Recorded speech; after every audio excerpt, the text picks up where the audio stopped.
The Rambam writes explicitly, Mishiyesh lo aver zachros ve'aver nachros, somebody who has the organs of a male and a female, who hanikra androgynous, he is the one called an androgynous. So that's what we're talking about, which is, as we pointed out, not the way the word androgynous is used in English. But the Minchas Chinuch presents a fascinating discussion about the mitzvah of pruruvu, of having children, and the role that the androgynous plays. Does the androgynous have an obligation or not? Now, number one, there are androgyni, so to speak. That's not really the plural, but it is for our purposes. There are people who are androgynous around in the world, and so they need to know the answer to this question.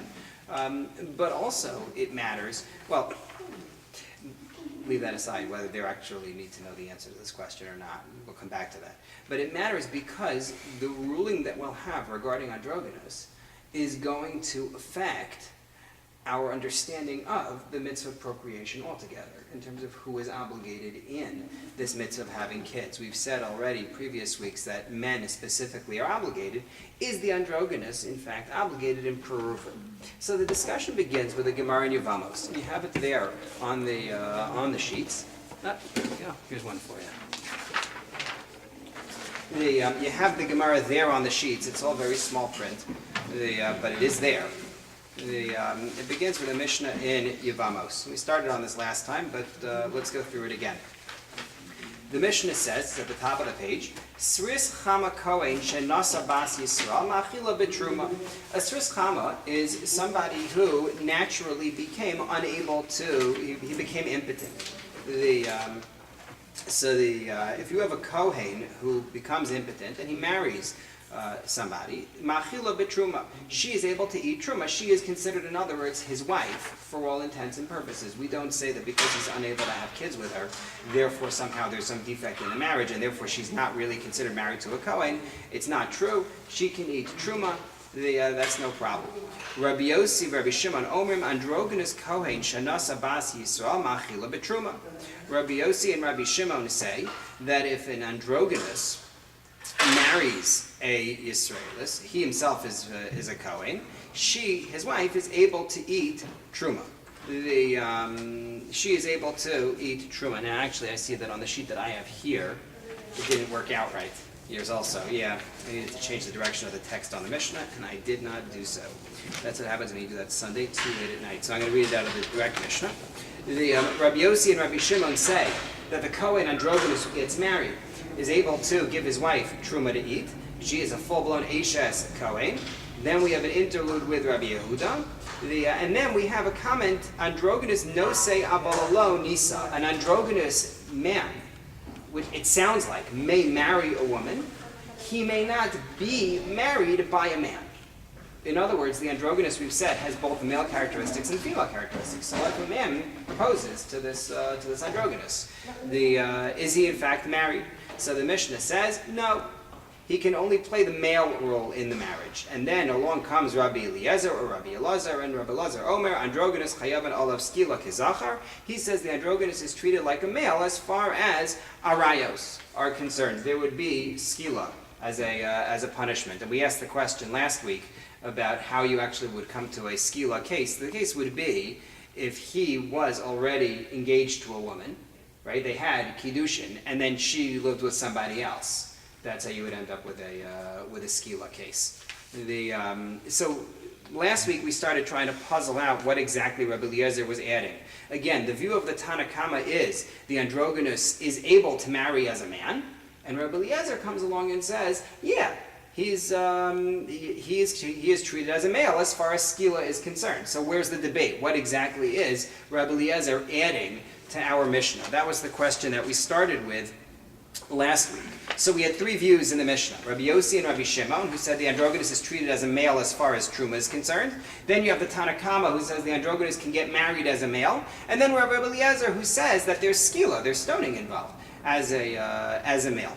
So the Gemara there has a question based on a statement by Reish Lakish. Reish Lakish makes the claim that an androgynous' wife can eat truma if he's a Kohen. However, she would not receive the chaz of a shok. She would not receive the portion of a carbon that goes to the Kohen and his family. That far we don't go. And the Gemara asks, what do you mean? Why can't she get the Chazav Ashokas? Well, that's Del Raisa, that's biblical. She's not entitled to the things that she would get from him biblically. When we say she can get Truma, we mean Truma Derabanan. That's what we're talking about. She can only get Truma Derabanan. To which the Gemara says, but look back at the Mishnah. The Mishnah said no say, that he's allowed to marry her, and it didn't sound like allowed, like B'di'evet. It sounded like Lechatchila. He can go ahead and marry her. That means the marriage is fully binding, and therefore she is considered to be married to a Kohen, beginning, middle, end. No, read it as B'di'evet. If he married her, then it's binding, but not Lechatchila. Their marriage really isn't supposed to go forward. To which the Gemara said, that's not what the Mishnah said. The Mishnah didn't say, Im Nasa, if you married. The Mishnah said, he marries her. Further, the Mishnah says explicitly, Lo Nisa, that he cannot be wedded as a woman. If you're telling me that his marriage as a man is only valid B'di'evet, then what was Lo Nisa? What do you mean that he can't be married? To which the Gemara answers, shunt everything down one. If the androgynous wants to get married as a man, lechatchila he's not supposed to, b'di'evet it's valid. If the androgynous wants to get married as a woman, then even b'di'evet it's no good. Okay? Which really indicates to me, philosophically, that what we're saying is we don't know how to treat the androgynous. The androgynous is a suffix of some kind. He's in some kind of a doubtful position because he has both manifestations. Therefore, we're going to treat him as a man as far as marriage is concerned, b'di'evet. That's the way it looks like. That's what it looks like. Which brings us to a third passage in this Gemara before we can really get going. And that's a brisa. It's on Pei Gimel Amud Aleph, the 83a, which I also brought you on the sheet. We quote a brisa in which Rabbi Yossi says, you know what an androgynous is? He's bria bifnei atzmo. He's an entity unto himself. And the Chachamim were not machriya. The Chachamim did not rule either way, to say either he is a male or he is a female. The part that we're in, if you're following along, is the third, it really kicks in the third paragraph there, that starts Lesel Amasnisa Mekami Brisa. But yeah, that's basically where you'll find it. It's Desanya Rabbi Yossi Omer. We have a brisa in which Rabbi Yossi says the androgynous is a bria bifnei atzmo. He is his own entity. He's not a man. He's not a woman. He's something. It's really it. You have to use the proper pronoun. A third gender. Now remember that back in the Mishnah, Rabbi Yossi said he's a man as far as Truma is concerned. So I have Rabbi Yossi in our Mishnah saying he's a man, and a Rabbi Yossi in the brisa saying he's his own entity. Now what do I do? Right? I'm stuck. So Rav says, accept the brisa. That's what you go with. Since in the Mishnah, Rabbi Yossi is with Rabbi Shimon, and since in the brisa, Rabbi Yossi abandons Rabbi Shimon, here we go, last of the sheets. And since in the brisa he speaks on his own, he abandons Rabbi Shimon, we assume the brisa is his final view. So I follow Rabbi Yossi in the brisa, that the androgynous is treated, in fact, as a bria bifnei atzmo, a person whose status is simply in doubt. I don't know what to do with him. Whereas Shmuel says, no, accept the Mishnah. Go with the Mishnah's view, because you always take a Mishnah over a brisa. That's the position of Shmuel, and that's a logical enough position. Then the Gemara concludes with one line, Amri Bey Rav, they said in the yeshiva of Rav, guess what? We follow Rabbi Yossi for androgynous. But it didn't say which Rabbi Yossi. Right? Rabbi Yossi of the Mishnah, Rabbi Yossi of the Brisa. So Rashi says it means Rabbi Yossi of the Mishnah, and therefore that means that he can give his wife truma to eat and treat him like a male. The Rif says it's Rabbi Yossi of the Brisa, who says he's bria bifnei atzmo, he's his own entity. The Rosh in Yevamos, quoting the Ri, says that that we match Rashi. We go with Rashi's view that it's Rabbi Yossi of the Mishnah. The androgynous is treated as a male. Okay, so far so good. We've concluded in the Gemara that we have a little bit of a debate. Is he some kind of a third gender, or is he treated as a male? And we've concluded, we think, certainly Rashi's view, certainly the Rosh's view, is that we treat him as a male. Okay. So now let's ask the question: is the androgynous obligated in Puruvu, in having children? So there are two factors we need to consider. Number one, is he a man? But number two, is he able to reproduce? Now, we already talked about last time the fact that if you have somebody who is truly a hermaphrodite, someone who not truly a hermaphrodite, that's not quite the right way to phrase it. You cannot have somebody who is a true hermaphrodite and able to reproduce. In other words, you can't have somebody who is producing hormones for both male and female, right? If that understanding is correct? Sounds right. No, but you had done the research. You can produce sex hormones from other sources, like adrenal gland. Right. But they're not going to be to the level of being They able may to be. reproduce. Oh, I thought that your conclusion had been that he would not be able to. I don't know. Oh. I mean, they can produce the appearance of either sex, like secondary characteristics can be either male or female. Right, but to the point of being able to bear a child, either to impregnate or to carry. I thought that your research showed that it wasn't possible. The only cases I think that the medical textbooks speak of adrenogenital syndromes Right, are either in males or in females, right, not in androgynous. right. Okay. But the two We're questions. assuming that they cannot procreate, either the male or female hermaphrodite. Mm-hmm. Yeah. Goes But that's one step further. I looked up, it says there's no such thing as a true human hermaphrodite. But a true human hermaphrodite would mean able to reproduce both ways. But it doesn't exist in Right, nature. but they're not contending it does. Their question is, can I assign an androgynous to, let's say, the male category because he's able to impregnate a woman without being able to carry a baby to term himself? Not that he couldn't function as a female, but he could function as a male. That's going to be part of their question. It's a twofold question, because as we'll see, number one, in order to be obligated in Peru, you have to be a male, and number two, in order to be obligated in Peru, we're going to see a view that you have to be able to reproduce. That you're not obligated in Peru if that's not something you can do. Yes, Rafi.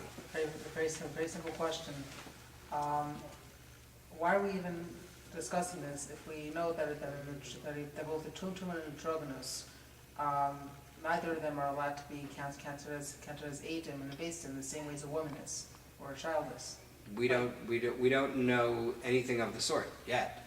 But that's not really to the point though.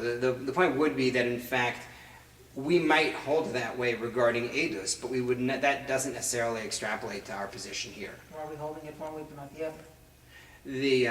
Because in the case of Eidos, the defendant, whoever it is that's going to suffer by his testimony, is going to say, prove that this is a man.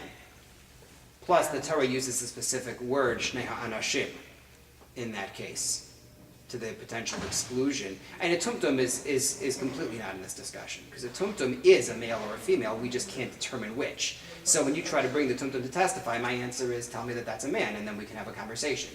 The only question really is androgynous. And then the question would be, if androgynous is, I'm not sure, but we treat him as a male, then maybe he can testify. If androgynous is bria b'fnei atzmo, his own gender, then I'll say, well, the Torah said anashim. It didn't say non-women, it said men, and he doesn't qualify as being of that gender. But let's see how we view the androgynous in this question of whether the androgynous is, in fact, a male. The position of the Ri seems to be that we're not sure, that we don't know. Not that he is one or the other, or is not one or the other, but that we simply don't know what to do with him. Are we asking the Shaila, is the androgynous chayav in Pru'ervu?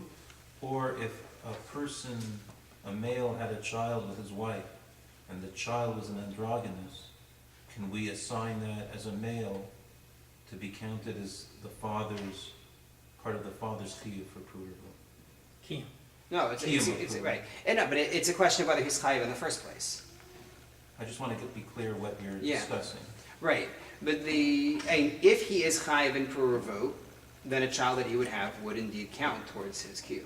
No, he's talking No, no, about no, a Let's talk normal about father. a child who is an A androgynous. normal father bears his Oh, I So get it's it, the I get original it. That's child. how we So- started That's the Right, original that's how child. we started this question. So, are you still on that question, or you've shifted to a different question? Well, the two will go hand in hand, and I think we ask both.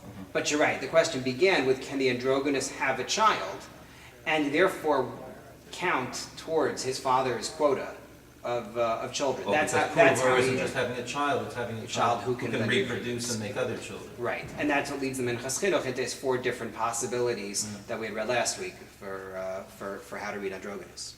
So the position of the Ri is that we're not sure. And this is cited in Tosfos. I brought you the Tosfos on the sheet. He takes the view that Bria Bifnei Atzmo actually means suffix. And this is what I mean by that. Bria Bifnei Atzmo ordinarily means a creature of its own type. For example, we have certain laws for which we differentiate between a chaya and a behema. A behema is an animal of a domestic species. A chaya is an animal of a wild species. The definition of wild and domestic, I think if I remember correctly, in the Gemara is based on whether the animal comes into to the local area to be taken care of during the winter time, the whole discussion of how often it has to come in and when. But there are certain laws for which we differentiate. For example, chelev. Chelev is one of the types of fat within an animal. There's chelev and there's shuman. Chelev of certain animals is not kosher, of other animals is kosher. It depends on whether it's a chaya or it's a behema. So the Gemara discusses a creature called a koi. Some people pronounce it kavi. It's kaf vav yud, and and says, well, that's bria bifnei atzmo, not chaya, not behema. We have the law of kisei hadam, right, where we say for kisei hadam, covering the blood of the animal after the shechita. For some, yes, you require it. For some, you do not. What about this koi? It's a bria bifnei atzmo. So for that, we have a discussion about bria bifnei atzmo. There are a couple of areas of halacha where it comes up. So if I were to say androgynous is a bria b'fnei atzmo, in the sense that I usually use the term, I would say that that means the androgynous is really a third gender. However, Tosfos disagrees with that. Take a look, please. It's the 4th paragraph on the page. Bria b'fnei atzma. Omer ri. Dahai bria. Lo havi perusho kigon bria shebemekamos acherim. He says the word bria here, it does not mean what it means in other places. She'eno safek ela bria, where it's not a doubt at all, but it's really its own entity. We're saying that it's something brand new. Ela bria de ka'amar hacha hainu shu safek. But the bria that we say here, when we use the term bria here, what we really mean is we're not sure. The ka'amar, as it continues to say there, v'lo echriyu b'al chachamim, that the chachamim didn't decide one way or the other. That's the position that Tosfos takes. He then has a problem, and we'll walk through a little bit of Tosfos. V'chein mashma b'hamapelas, so it sounds in the Gemara Nida. Do'amar rav tumtum v'androgonus sharo loven o odem ein sarfen alav es hatruma. That if a tumtum or an androgynous sees something white, whether we don't know whether it's keri or not, or odem, we don't know if it's blood or not, we don't burn a truma. In other words, we don't assume that they were tamei.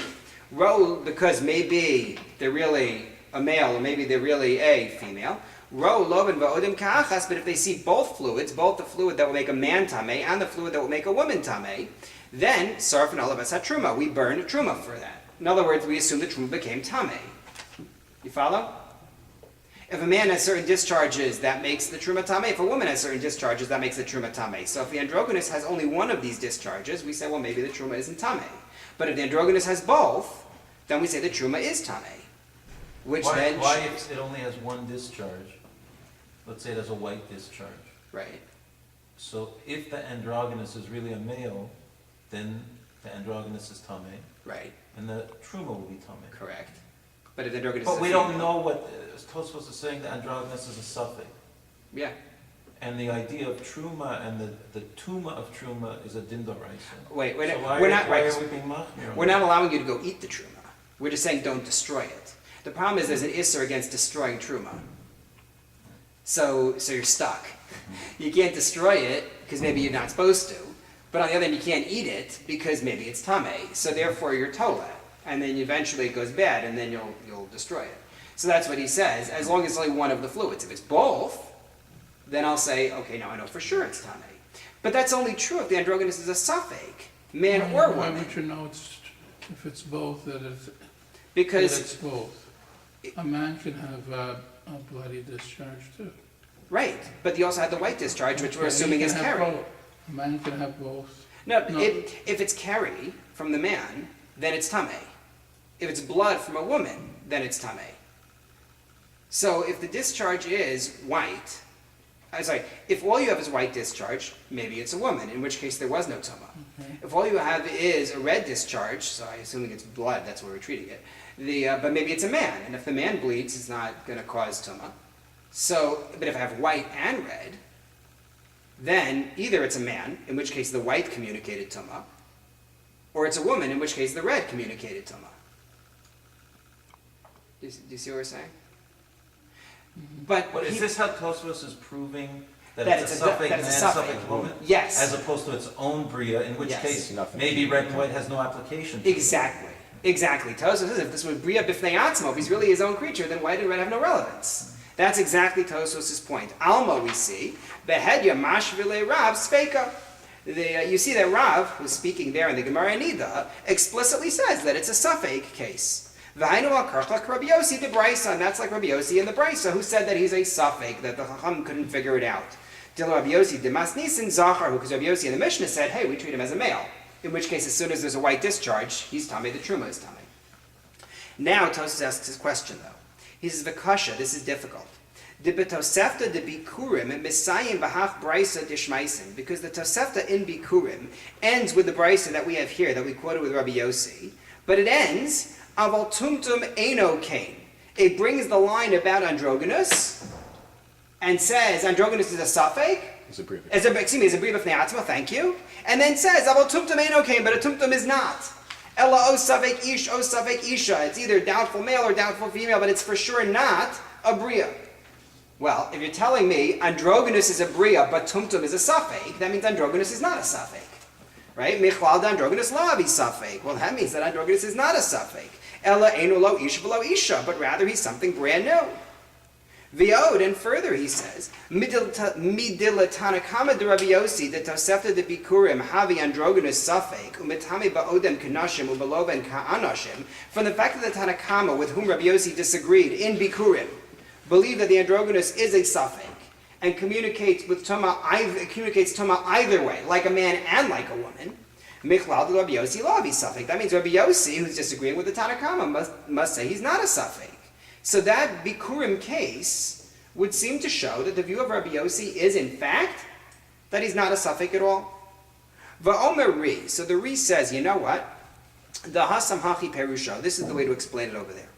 Aval tumtum enokain, when that Tosefta concludes androgynous is a bria, but tumtum is not like that, what that means is, kemo androgynous shu safek machma shi bria meshuna, mishum sheyesh lo zachvus v'nakvus, lu safek la'olam. Aval tumtum enokain, ela safek shu ishvaday o isha vadoyes, ela shu mechusa ve'ein nikar. He says, the difference between what he's saying is that the way to read Bikurim is that both of them are suffix, but they're different kinds of suffix. The androgynous suffix is, I don't know, and I will never know what he is. He's a creature for whom it is impossible to identify the gender. He will live his life in this uncertainty. Not a bria b'fnei atzmo, but he's a suffix. Whereas the tumtum, the doubt is because of our inability to tell. I don't know. He really is either a man or a woman. Remember that the tumtum case is somebody who has some kind of skin covering where their genitalia are, and so we don't know. Theoretically, the Gemara talks about it, they could do a surgery, and they could find out. It's a delicate and dangerous surgery, not the sort of thing that you do. I don't know if it's covered under OHIP. But you'll wait 5 months before you get a meeting with a doctor. Not that I'm bitter or anything. The point here is that with the tumtum, you could find out. Theoretically, you could actually determine it. It's a whole different kind of a suffix. It's not the same thing. You know what it's like? Completely far afield from this, but it's similar distinction in Wave and particle Sphagos. one. Sorry?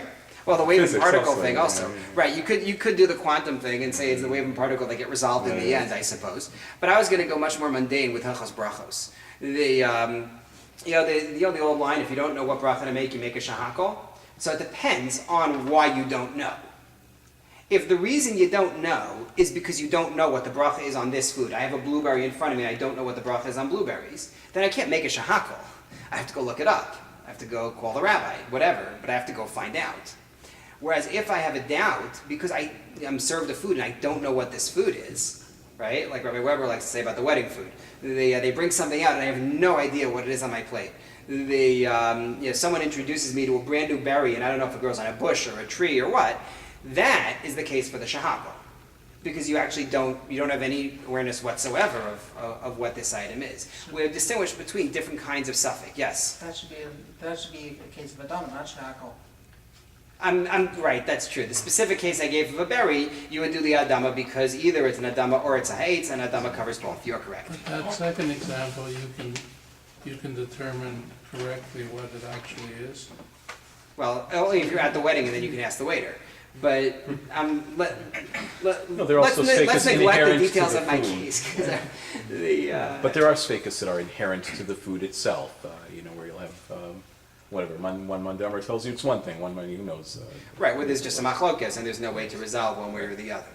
There are foods like Right. that, yes. And we all Does that mean with qualified last week about the fact that in the Gemara times we don't know what an androgynous is. For sure we can't check le'olam.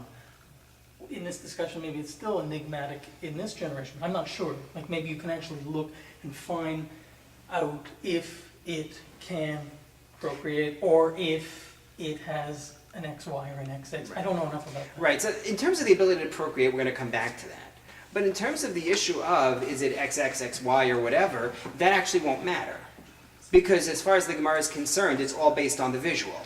And on the visual, it has, as the Rambam said, Aver Zachar, Aver Nekeva, it's an In other words, androgynous. it doesn't even matter in today's world if we can make that determination. Right. It's simply external for Re'iyah. Yes. It doesn't matter what the chromosomes say.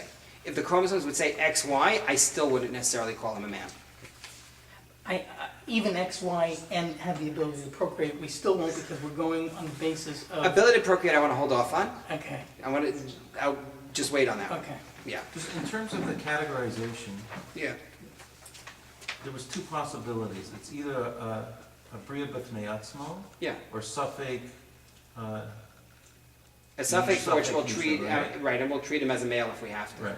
Now, when do Chazal know when there's an uncertainty to create a new category or say that we want to call this a suffix based on pre-existing known categories?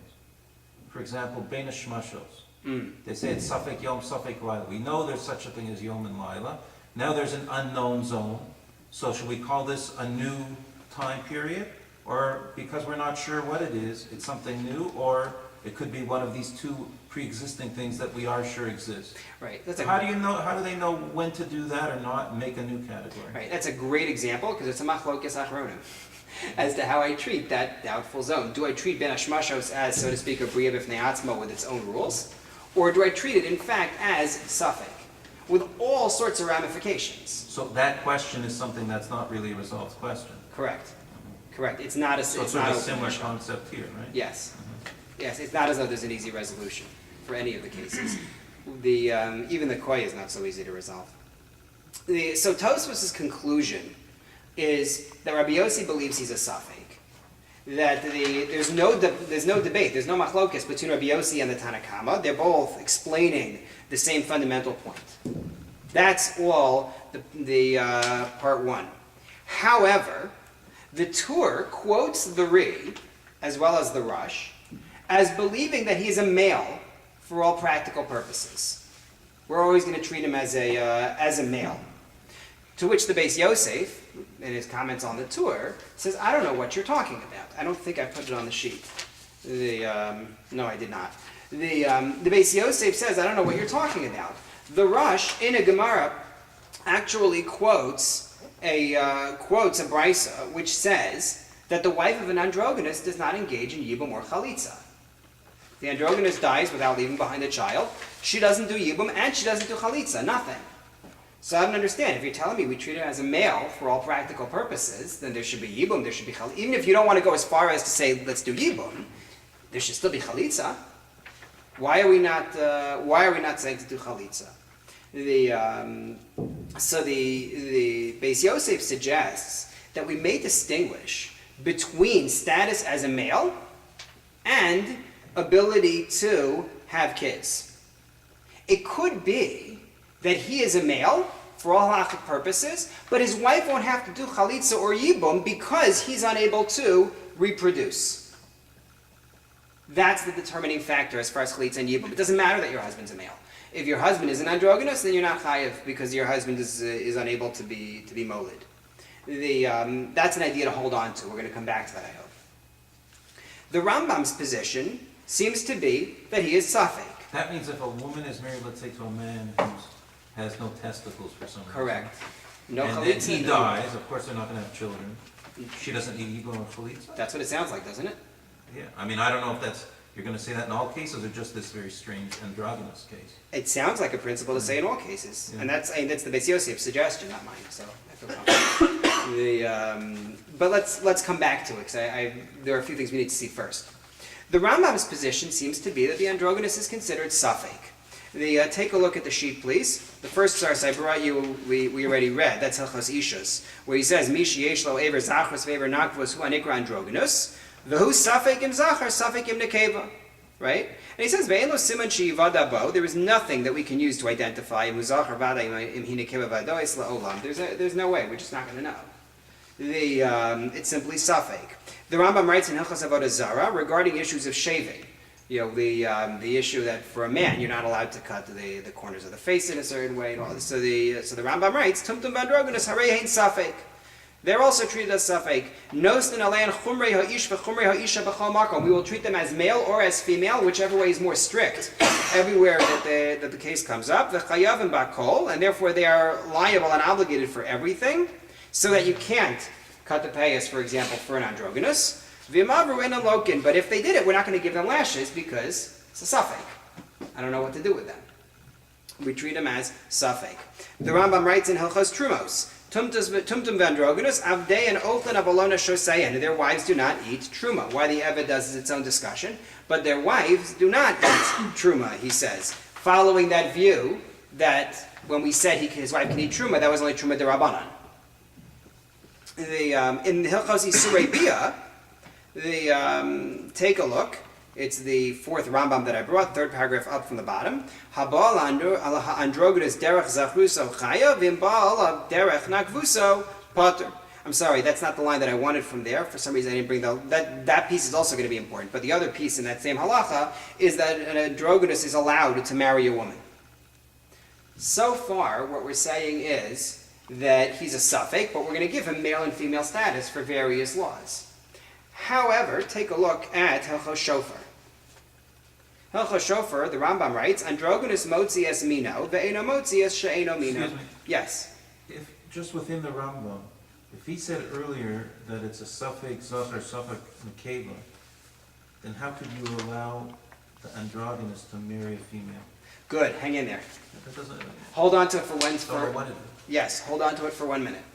It's a good question. We're coming to it from the Lechem Mishnah.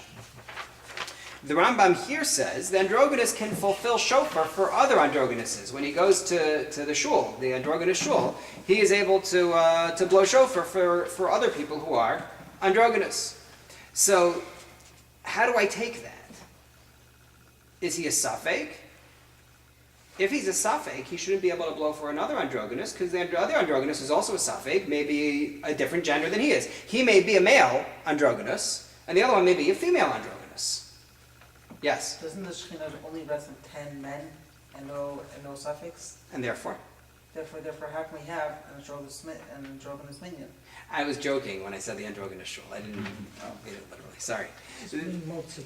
Is it possible that his status as a suffix means in reality all androgyni are the same thing? We just don't know which one they are. Well, if we're that is bria b'fnei atzma. No, if we're taking the Rambam's view, that it just means practically we have to apply sfeikos in either way. But whatever this androgynous is, his chaver, the androgynous is the same thing. Right. We don't have to look at this yachid and say this one's a man and this one's maybe a woman.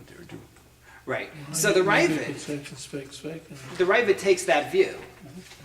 The Rabbi takes that view. The Rabbi on that Rambam says, Zehu l'das misha amar androgynous bria b'fnei atzma. He says, well, the Rambam must believe that the androgynous is in fact his own entity. Aval misha omer chetzio zacharhu.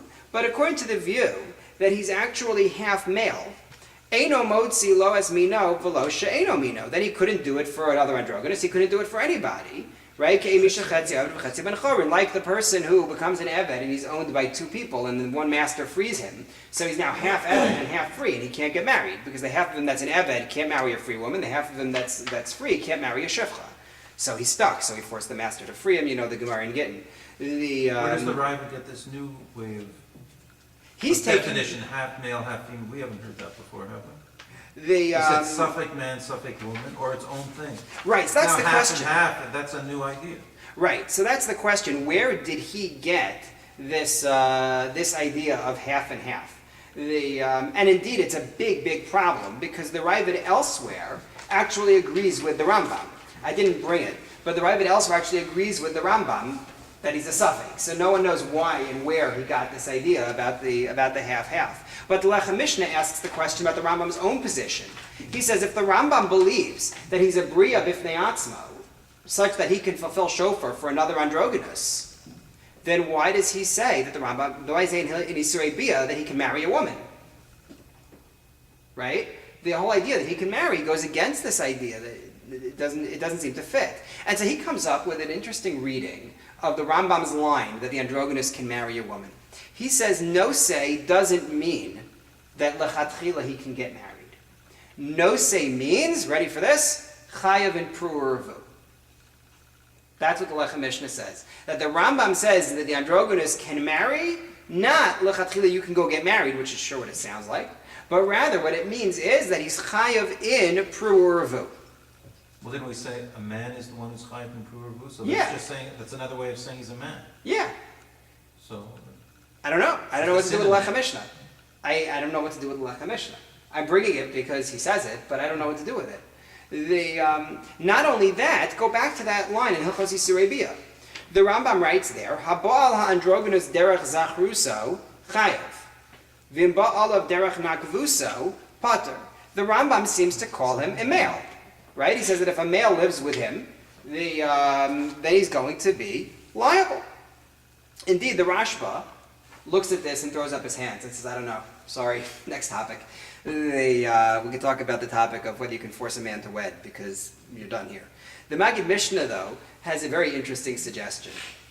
He says, perhaps, since he is a man, as far as Mishkav Zachar is concerned, as far as the prohibition against homosexuality, he is considered to be a man. Therefore, he is a man as far as marriage is concerned. Such that if he were to try to get married, I wouldn't be worried that maybe this is a woman trying to marry a woman. Since you consider him a man, l'chumra, as far as living with another man, you follow that through as far as marriage, and say that, okay, he's a man as far as marriage is concerned. We're going to be consistent within this body of law of marriage, yes? Since this is even being discussed, can we assume that most, if not all, androgynuses are homosexual to a certain degree? Because I wouldn't even know what to do with the term. What is that? What would I mean? For all intents and purposes, like let's say the person is mostly male, but has some sort of female characteristics. Right. Would that person fall under the category of being a homosexual? Well, that's the question. And the Rambam is saying that he is considered a man as far as living with another man, and therefore we would say to him he can marry a woman. That's the way the Maggid Mishnah is reading the Rambam. How can this then be an abomination that Hashem made in that way? Wait. First of all, I don't believe in the translation of abomination for toeva. Go back to that. I don't accept that translation. But the question of whether Hashem makes one that way or not is a great question for a long time, for a long discussion. That's not going to be in the middle of this. Fair enough? It's a good discussion. We can have it, just not right now. So the Maggid Mishnah's position is that he's a man as far as living with another man, and therefore he's a man also as far as living with a woman.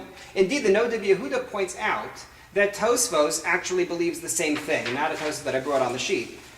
Arguing that since he's a man for the purposes of Truma Derabanan, right, his wife can eat Truma Derabanan, He is also a man as far as the laws of living with a woman. He wouldn't be considered a woman living with a woman. So there is this idea that I can extrapolate from one halacha to another and say we're not going to stick you with every possible chumrah in each direction, but rather we're going to be consistent. We're treating you as a male, l'chumrah, as far as living with another male, but we're going to be consistent then and say, so you're a male as far as living with a woman, you're a male as far as letting your wife eat truma. We're not going to just give you the hardest possible halachic position. But then how does he explain the Rambam in Avodah Zarah when it says no nulem chumrei ha'isha v'chumrei isha b'chol Yeah. makom? So then you're stuck. The only answer I can give, and this doesn't work fully, I think, but it does work for many of them. The only answer that I have is that within one body of halacha, where the determining factor is one key point, will be consistent on all halachas that relate to that one key point. So to take this example, when it comes to marriage, when it comes to being with a woman versus being with a man, all of that revolves around one key point. And the point here is the fact that when he lives with her as a man lives with a woman. So therefore, we'll treat him as a male for all those purposes. And the proof that this may be accurate is that line that we had in the Rambam in Hilchos Trumos, where the Rambam said that his wife doesn't get to eat truma. Because that isn't contingent on those laws about homosexuality, a man living with a man versus a man living with a woman. That's an entirely separate law. And therefore the Rambam is suddenly stepping back and saying, well, I don't treat him as a man for that purpose. But all of this is still the question of, is he a man versus is he a safek? What about the question of whether he can have kids? We have to come back to that question, even if you're going to say he's a man. So the Rambam's position, take a look on the sheet, the last source on the sheet. I'm sorry, I still don't understand why you keep saying he's either its own bria or a man. Yeah. Why can't you say it's a woman? It's a suffix. We don't know Right. what it is. Right, because no one is willing to entertain the idea here Why? that it's a, Conceptually, why not? probably because he sleeps with a woman, derech zachruso. But if another male Yeah, is with him, understood. but there was Zachruso. Right, so we Then said that man, and probably the androgynous is chayiv. I don't know if it's just the receiver or the Right, but they active said party not. that's chayiv there. Right, but they said not. They said he's chayev skila derech zachruso specifically. In That- this, If you take a look at his Abiyah, Aleph Tesvav. yes, habal androgynous derech zachruso. That means someone has relations with an androgynous. Androgynous, where the androgynous plays the male, derech zachruso of the androgynous. Who's active and who's passive? The androgynous? or The androgynous, if I understand it correctly, is active. Oh, I thought it meant he was. No, I think it's passive. fairly clear from the end of the sentence, Uh-huh. because of derech nakvusa, which can only be the androgynuses. So for parallel language, it has to be so. So the habal androgynous derech zachruso chayav implies that he is considered to be a man, as opposed to derech nakvuso paters. I think they've made it fairly clear. I think that they're not going to consider the androgynous to be a woman. Why not is a really interesting question, but I think that's the way they're looking at it. Because the Rambam says you treat the androgynous as a suffix, male and female, and you have to take the chumras of both sides. Yeah, but then he disappears. So I understand that, Right. but you're saying that there's evidence that it should be just treated as a male. What about taking the chumras of a female? We just forget about that? Say that again. The Sorry. Rambam says in one of his halachas, said it's a suffix zachar, suffix nekeva. Yeah. Therefore, this being has to be treated with the chumras of both a male and a female. Right. Which means we are concerned that this might be a female. And we better be strict whenever Yeah. there's a possibility that there's a concern that it's a female. We better treat this being like a female. Yeah, but I think the recognition is that it's only out of suffix that they're doing it, and not as a halachic statement of this is a female, which is why when he gets Like, the let's say some Kusa, red stuff comes out of this Yeah. androgynous every month. Does that androgynous have to go to a mikvah? So our answer would be, in terms of Tumah and Tahara, the answer would be yes, misafik. But But if this they- might be a male, so this person has to put on tefillin every day? Right, so that's its own discussion. That goes back to the discussion from last week or the week before, when we talked about whether you're mechayiv somebody in an aseh, misafek. Remember we talked about the question of safek de'araisa lakula versus safek de'araisa lachomra, and whether that applies to mitzvahs aseh. So I quoted the Pri Megadim, who discussed exactly that question, the tumtum and androgynous wearing talis and tefillin. I think talis was actually his case. But that's I think that's part of Just the trying to make thing. an illustration where Yeah. you say that this is something that a woman does, this is something that a man does, and this one being has to do both. Yes. Isn't that what the Rambam seems to be saying? Yes, When you have although to do the chumras of both? when it comes to the woman, it seems clear that he's only doing it out of doubt and treating it as a doubtful situation. When it comes to the male, some of the things that he assigns to the male don't sound like doubt. They sound like we're really saying as a male. But in either case, you're not located. In which either case? In Derech Zachruso Chayav, he's You are. getting, yeah. You're chayav. And Yisrael Via. I mean, that's life and death. If it were truly a suffix, then you wouldn't say chayav. I want to move towards wrapping it up just because I told people a 45-minute shear, and I don't want to. It's bad enough that I changed the topic. I don't want to also change the shear length. There are certain things you can forgive. The factor number 2 is whether he's able to be molid. Is he able to reproduce? So the Rambam's position is that the androgynous is not able. So much so, and this goes back to the question of is this just a construct, that if you were to determine you had an androgynous who could give birth, the Rambam would say, well, that's not an androgynous. That's something else. That's not what we've been talking about. He says an androgynous is not able to give birth. Now, that would seem to, and therefore he says he doesn't do Yibum.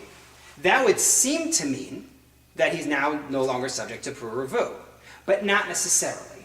There's a Gemara in Yevamos in which Rabbi Yeshua says that if you have someone who is an akar meaning a man who is impotent, he's not able to produce seed that's going to impregnate a woman, he's still obligated midrabanan to marry. Yisa isha beziknusa is the line over there. So it won't really be under Pur Revu, but he does have an obligation to marry nonetheless. Keep that in mind. Let's apply androgynous now to Pur Revu. It seems that he's a suffix treated as a male. That seems to be our conclusion. And he cannot be molid. So there's at least one reason that he can't be molid, and maybe 2, that he's a suffix treated as a male, as opposed to being a real male, to say he's exempt from Pur Revu. But if he's really a suffix, why does the Gemara say, no say, l'chatchila? Why did we say he can get married? So Tosfos suggests that the word no say, this I said before, is not that he can marry l'chatchila, but rather it's to say that he's obligated in Pur Revu. If it's the latter, then the challenge we brought to Reish Lakish in the Gemara, remember Reish Lakish? Reish Lakish was the one who said his wife can eat truma, but she can't eat chaz v'shok, right? And we said, wait a minute, how can you tell me that his wife can eat truma and not chaz v'shok if you tell me that he's no say, right? That he gets married. The challenge to Reish Lakish is that being obligated in Pur Revu implies that he's a male, and therefore she should be all right for chaz v'shok, that part of the carbon. The Noda Yehuda's son, though, points out that we quoted from Bikurim. Bikurim lists ways that an androgynous is considered like a woman. And it doesn't list that he's exempt from marriage. In that long list that they give of ways in which an androgynous is considered like a woman, so you can go there and take a look at the list of ways in which we do say that androgynous is considered like a female. It doesn't list that he's exempt from marriage Pur Revu. So that supports Tosfos, that he's actually obligated in Pur Revu. And when it lists no say in the ways that he's like a man, it means, like Tosfos says, he's chayav in Pur Revu. So the Noda Yehuda's son has a little note on the comments of the Noda Yehuda himself on this issue. And he quotes the Chazdei David, of David Pardo, on that Tosefta. And he said that everybody agrees that the androgynous is not able to reproduce. This androgynous we're discussing cannot reproduce. He's exempt from Pur Revu.